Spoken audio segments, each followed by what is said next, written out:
J Mac from Syracuse, New York, man. Came all the way out to see my Colorado Buffs. What channel do you watch? They brought you out here. The pregame show. Never watched the college game till last season when Coach Prime came to Colorado. And I am in Colorado at Folsom Field. I am the Colorado Buffaloes auntie from Texas.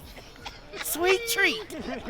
Hey, I've been following the pregame show. It's all about let's go Buffs. Away from Texas, yes sir. Watch you every single day. Nobody lays it down like Uncle Neely and the pregame show. Neely, pregame show behind the scenes of everything. And why does he get that kind of access? Why does he get that kind of access? Because trust is involved. You would never get the kind of access you desire unless there's trust and relationship. You're trying to put your own game. Here you go. Hello. Hey, what's up, guys? How's everybody doing? Come on. Nick, you want to start? Hi, Coach. How are you? What is your early assessment of Georgia Tech, and how's your defense preparing for that offense? Yeah, it's a phenomenal challenge. You know, first games, you feel like you've been getting ready for the last 6 months, so you've almost watched too much. They're a physical group. Obviously, it starts with the head coach, his mindset. The offensive coordinator's done a phenomenal job. They're as unique as anybody in the country. If you want proof of that, just watch the Georgia game. So it's a phenomenal challenge. I'm sure they'll be fired up to play, and so will we. So it'll be a great test. Go ahead. Hey, Coach, you've always talked about building your scheme around your players. Yep. Do you have a good idea of which players you feel are going to help kind of carry the scheme, whether that's on the field or leadership positions? Yeah, we've had a great camp. You know, Prime is structured in a way that, you know, leaders have kind of stepped up to the front. And, you know, we've seen guys play a lot. He talks about it all the time. It's a little bit different in there. That light's a little bit brighter. So I'm sure there's some guys that we didn't see coming that'll play great, and some guys that we thought would play great won't. So it's our job to adapt and adjust on game day as a coaching staff and put the best 11 out there. So I do think we're very deep. You know, we got guys that are chomping at the bit to get in there. When their number's called, I'm excited to see them play. Coach, you led the Big 12 in sacks last year. What is that edge group that you have this year capable of? Yeah, I think the sky's the limit. You know, we talked about it. That's our new standard. You know, the guys that paved the way for that, the BJ Greens of the world, and they did a great job. And so they've seen what it looks like and what it's like to be disruptive, I should say. So I think we're really deep there. I think we got 5-6 guys that can play for us, and we'll cycle them through. You know, I think hopefully our fastball this year is our depth. You know, so guys are playing 30, 35 plays and not 60 or 65. When it comes to the fourth quarter, we need to stop. So excited to see that group. They've done a great job. You know, Coach Elo is as good as it gets in the country. I want that guy in my foxhole with me, and I know that we coach up right. Neely, go ahead. Coach, you talked about you know, getting ready for an opponent. With so much activity in the transfer portal, institution, what's the challenges to really get ready for a team when their roster is about 50 to 60% difference year to year based on the film you have? Yeah, I think it's our job as coaches, we talked about it, to adapt and adjust, right? We put the best 11 out there, prepare for whatever we think's coming, and I hate to break it to you, but this big game plan we got, it ain't gonna be what they do. You know, we don't got a contract with them. I wish we did. We make some concessions on both sides, but you know, it's your job as a coach to be a problem solver on game day. You know, the week is development, both mentally and physically, and okay, this is what's coming, and you got to have a plan B and a plan C and a plan D. I mean, it's what it is. Right, wrong, or indifferent, this is college football 2025, right? So you got to play with the guys you got. That'll look different each semester. It is what it is. Coach has been hitting the portal a lot longer than players, so I have a hard time when coaches complain about the portal when you see guys in different polos every year, right? Just Google search some of them, and it's like, oh, where is he now? So I'm all for the players getting whatever they can get, and we'll put a great product out there on game day. Hey, Coach, you guys faced a good amount of dual threat quarterbacks last year. Yeah. Talking about Georgia Tech's like Haynes King. Is he reminding you of anybody you faced either last year, maybe in the past? And if not, what kind of makes his kind of style or game play kind of unique? Yeah, I hate to let the coach speak. I don't like to compare just because I don't want to get myself in trouble. For sure. I will say he is an elite competitor. Like, you feel him on every play. And I think offensively, they go as he goes, right? We say he's the straw that stirs the drink. I mean, the kid will make a 35-yard out route, and the next play he's running counter OT through the A-gap, right? I mean, he's what college football is about, right? If you look at his career and what he's done and when he's gotten his opportunities, he's made the most of them. So he's a heck of a player. You know, again, I'll shake his hand after the game. I got a son that hopefully will be what he is down the road. So excited to see that. Coach, you mentioned you guys chomping at the bit. You have a lot of players on this team that maybe been waiting for their turn or came from a different place. Yeah. They're trying to prove themselves. Are you kind of seeing that hunger through camp that they're ready to go out and prove themselves as buffs? Yeah, and they're just ready to hit somebody else. I mean, it feels like we've been in camp for 6 months. I think we did our first one of these, it felt like a year ago, down there in the bottom. So, camp is a grind, and it's designed to be that way. We're hard on you physically, we're hard on you mentally. So once game week comes, we should be ready to go. So, yeah, I mean, we got a bunch of players that came here to bet on themselves, whether it's for their last year in college or transferring in or high school kids. And you'll see freshmen, you'll see seniors that have been here, that have been part of the program. You'll see guys that have been here 2 weeks. I mean, it's just what it is. And that's the fun part, is putting all the pieces together and making the best outcome we can.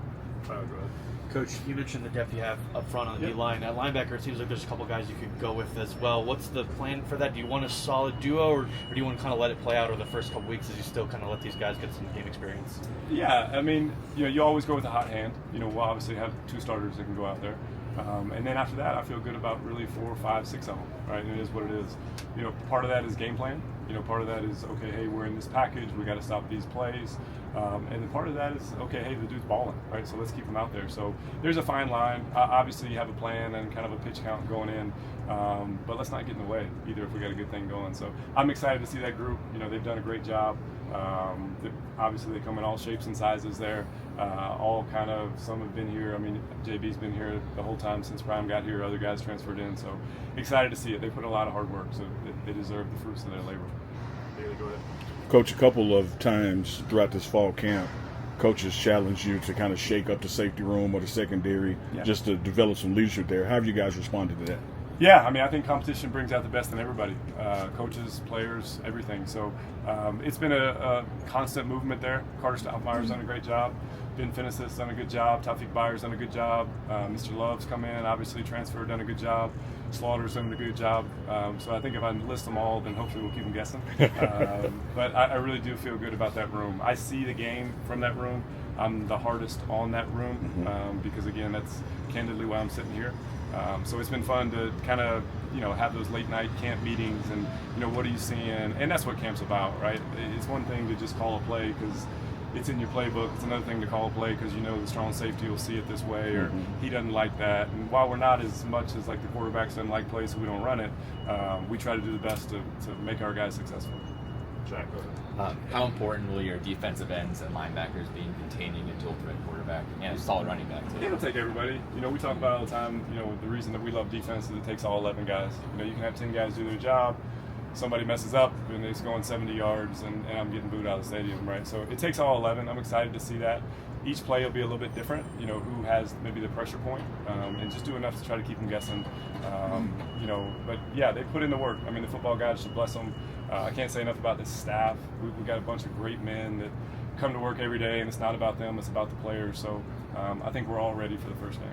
Chris, go ahead. You talked about the excitement of hitting somebody else. And camp can be monotonous and a drain. So how different are things feeling now that it's game week and the season's actually getting ready to get started? Yeah, it's around the corner. It's what you've been working for 5 months. So you feel a couple ways, right? Like the game plan's been in for a while. So there's part of you wants to go back and tear it apart and make sure you're doing the best thing. The other part is saying, okay, hey, like we got a lot of time on this thing, so let's go. But it's a special time. I mean, it's to do the Stampede the night before the game, to do the Buff Walk, to have everybody back. It's kind of like the first day of the year, right? And I feel confident in the work we put in this camp that we'll be ready to go. Nikki, go ahead. We talked with Coach Mathis last week, and he said that Tion Parks and RJ Johnson are battling for cornerback 2. What have you been seeing from them, and what kind of rotation are we seeing from the cornerbacks? I stay out of the rotation. I trust Coach Mathis immensely, so he'll do his best there. It's been a competition, like you said. I mean, one guy has a good day, the next guy comes back. That's really what you want. I think when you have 11 true starters and everybody can kind of rest on their laurels, although it's hard here, the head coach we have, then you're not getting the best. So when you're pushed every day to be your best, then you should get the best outcome. So we'll go with the hot hand. Whoever's playing well, it'll look a little different. We'll do some things different and move some people around. So I'm just excited to see those kids play. Brian, go ahead. Hey, Coach, you mentioned your family in the past. I know the season's a grind on a coach, but does your family get excited for like opening day and like for the season to get started? They do. You can make me cry. I'm not that soft, I promise. I always cry up here. I don't know what it is. Yeah, my wife's a rock star. She makes it all go. kids are in school, kids are fired up. God knows I've spent more money in that pro shop than I probably should. So they'll be decked out head to toe and pulling for the Buffaloes. Tyler, last one. Coach, I want to ask about Preston Hodge, just because you've been around him now for a second year. It seems like he's just a different guy with how vocal he is this camp. How much have you seen him grow over the past year, and how excited are you for this kind of unexpected maybe extra year of eligibility he's gotten? Yeah, it's great. Preston and I had some real conversations around the draft last year, and he's a great kid. He's what college football's about. We got lucky. He got another year, and he's made the most of it. If you look at his body, the way he's transformed his body, who he is in the meeting rooms, how he is as a leader, he'll tell you. A year ago, he was just trying to make it. You're a new guy in a new school, in a new environment. Obviously, the lights here are a little bit brighter than where he came from. And I just see him more comfortable in his own skin. And we'll go as he goes. He's a huge part of this, and I'm excited to see his last ride. Thanks, Coach. Thanks, guys. Thank you.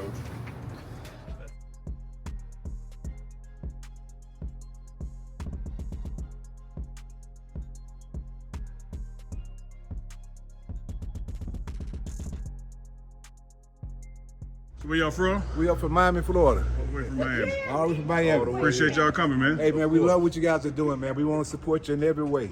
Appreciate your family. And we're recruiting at home. Everything we see at home, we bring it this way. My man. You gotta believe. Dude, we've been believing since day one, That's dog. why I gave it to Remember you. back in Jackson State? We've been believing with you in the pregame show.